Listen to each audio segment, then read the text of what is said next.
This is Mr. Tramp Freak 1. I'm gonna do a review on my 450 or 500 FPS desert camo sniper rifle. If you buy it off Hobbytron, it comes with 2 mags. I only have 1 right now. It's very big. Again, it's a desert camo. Here is the butt. Trigger, cock mechanism. By the way, to do that, you go like this. I won't be able to do it right now, but you pull it back and push it in and go like that.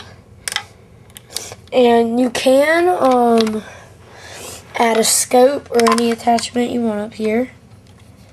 Attachment spots.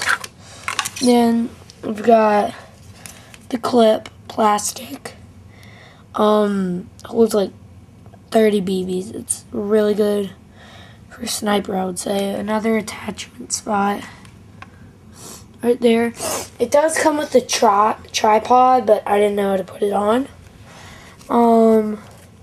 So got it for $120 off Hobbytron.